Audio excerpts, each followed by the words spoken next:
जब जीरो दिया मेरे भारत ने मेरे भारत ने दुनिया को तब गिनती आई तारों की भाषा भारत ने दुनिया को पहले सिखलाई देता न दशमलव भारत જોશો વીરા મારી કાજ ના રોશો વાલા મારી વાટ ના જોશો વીરા મારી કાજ ના રોશો લાલ કરી લે ચંદ્રો બેની કેસરિયા કપાળ લાલ કરી લે તું હી મેરી આબરૂ તું હી મેરી જાન तेरे दामन से जो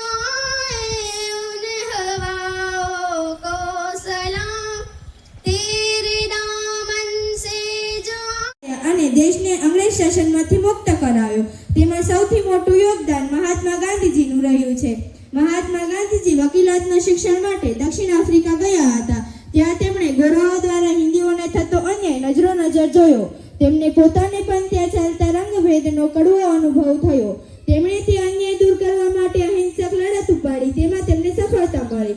મહાત્મા ગાંધીજી દક્ષિણ આફ્રિકાથી ભારત પાછા આવ્યા. તે વખતે ભારતમાં અંગ્રેજોનું શાસન હતું.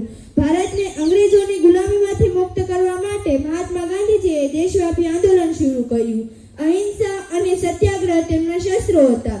દેશની જનતા અને અનેક દેશ નેતાઓએ તેમને તન મન અને ધનથી સાથ આપ્યો. છેવટે સૌના પ્રયત્નોથી ભારતને 1947માં આઝાદી મળી. અસ્તુ બદલાવાની ઈચ્છા થઈ આવે છે. આ અતિશયોક્તિ હોય તો ભલે, પણ હું મારું ખરું આઝાદ ભારત જોવા માંગુ છું. દેશની આઝાદી માત્ર કોઈના શાસનની આઝાદી નથી. દેશની ખરી આઝાદી તો આ માનસિક સંકુચિતતાના નિકાલમાં જ છે. સમાન ન્યાય અને એક જ કાયદો આજ છે મારા સપનાનું ભારત. મારા સપનાના ભારતમાં સ્ત્રી સશક્તિકરણનો વિચાર મજબૂત હશે. ત્યાં બાળકીને દૂધ પીતી કરવી, બાળ अपने खिलाफ बगावत के लिए फांसी पर लटका दिया. इनकलाब जिंदाबाद, इनकलाब जिंदाबाद, इनकलाब जिंदाबाद. रानी लक्ष्मीबाई, मैं अपनी झांसी किसी को नहीं दूंगी. मैंने अंग्रेजों के खिलाफ युद्ध किया और मैं शहीद हुई. अस्तु जय हिंद. સ્વામી વિવેકાનંદ. ભારત દેશની સંસ્કૃતિનો રક્ષક. હે યુવાનો, ઉઠો, જાગો અને ધ્યેયની પ્રાપ્તિ સુધી માંડી રહો. જય હિન્દ, જય ભારત. દુર્ગાથી મેં મુઘલ સમ્રાટ અકબરને 3 વાર યુદ્ધમાં હરાવ્યો અને તેના સેનાપતિને તલવારના એક જ ઝાટકે માથું ધડથી અલગ કરી નાખ્યું હતું. તે જોઈને મુઘલ સત્તા ધ્રુજી ઉઠી હતી. ભારત માતા કી જય. હું છું ભારત માતાનો રક્ષક ચંદ્રશેખર આઝાદ. હું ભારત દેશની સ્વતંત્ર સંગ્રામનો લડવૈયો. દેશ માટે થઈને મેં બલિદાન આપ્યું. જય હિન્દ. ભારત દેશની હું પ્રથમ મહિલા રાષ્ટ્રપતિ પ્રતિભા દેવીસિંહ પાટીલ. મારા વતન મેં રાજસ્થાનને શોભાવ્યું. તેમજ મારી સરળતા અને સહજ જીવનશૈલી માટે મને યાદ કરવામાં આવે છે. મેરા ભારત મહાન. હું છું છત્રપતિ શિવાજી મહારાજ. 17મી સદીના મહાન શાસકોમાં મને યાદ કરવામાં આવે છે. મુઘલ સમ્રાટોને હપાઈને મેં સ્વતંત્ર રાજ્યનું નિર્માણ કર્યું હતું. સાથે સાથે ઉચ્ચારિત્ય અને ઉદાર નીતિ માટે પણ મને યાદ કરવામાં આવે છે.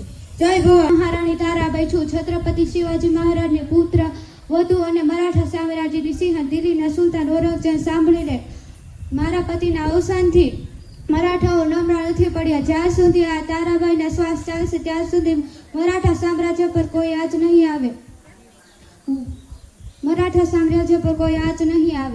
હું રણ મેદાનમાં તારી સાથે લડીશ અને તારા અહંકારને ધૂળ ચટાવીશ. જય ભવાની. હું ડોક્ટર ભીમરાવ આંબેડકર. મેં સ્વતંત્ર ભારત દેશના સંવિધાનની રચના કરી તેમજ જાતિવાદના નકાગરમાંથી લોકોને બહાર કાઢ્યા. જય માતા કી જય. નમસ્કાર, હું છું કસ્તુરબા ગાંધી. મેં મારા જીવનસાથીના પગલે ચાલીને દેશની સેવા કરી છે. પતિના દરેક નિર્ણયમાં તેમનો સાથ આપીને તેમને સંગ્રામ માટે પ્રેરિત કર્યા છે. અસ્તુ જય હિન્દ. ગુજરાત અને ભારત દેશનો પુત્ર સરદાર વલ્લભભાઈ પટેલ. જે અખંડ ભારતનું વિભાજન થયું ત્યારે 562 રજવાડાને એક કરવા કઈ રમતવા ન હતી, પરંતુ દરેકને કળથી અને વાત ન બને ત્યાં બળથી અખંડ ભારતનું નિર્માણ કરી. મેરા ભારત મહાન. ભારત માતા કી જય. હું છું દેશની પ્રથમ મહિલા વડાપ્રધાન, દેશની દીકરી ઇન્દિરા ગાંધી અને દેશની લોખંડી મહિલા. મેરા ભારત મહાન. સરકાર મને વિદેશમાં ક્રાંતિકારી પ્રવૃત્તિ ચલાવવા બદલ કાળા પાણીની સજા કરવામાં આવી અને અંદમાન જેલ મોકલવામાં આવ્યો. જય હિન્દ, જય ભારત. मैं हूँ मालवा की रानी और राजमाता अहल्याबाई होलकर। प्रजा की रक्षा, लड़कियों की शिक्षा, मंदिरों का निर्माण, यह मेरा अभिमान। जय हिंद। બાદુ સત્ર નિષ્કામ કામ યોગી મેં હંમેશા ક્રામ જ કર્યો રાખ્યું ફળની આશા ક્યારે રાખી નથી પંડિત નહેરુના મૃત્યુ પછી દેશના વડાપ્રધાન પરત મેં સાંભળ્યા લોકો મૃત્યુ ભીખાઈજી કામા મેં યુરોપમાં વંદે માતરમ વર્તમાન પત્ર શરૂ કર્યું અને વિદેશમાં સૌપ્રથમ ભારતનો તિરંગો ફરકાયો. અસ્તુ જય હિન્દ જય ભારત.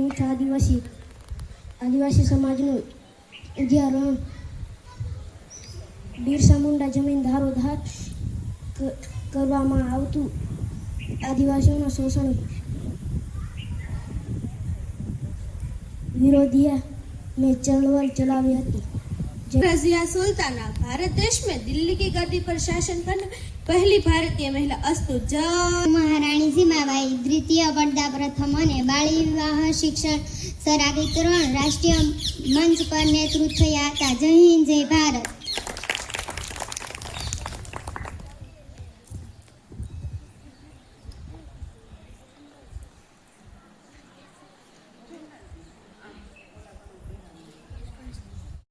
વક્તવ્ય કહેવા આવી તો મારી આશા છે કે સૌ શાંતિથી સાંભળજો. બાબા સાહેબનો જન્મ 14 એપ્રિલ 1851ના રોજ મધ્યપ્રદેશના મહુ ગામમાં થયો હતો.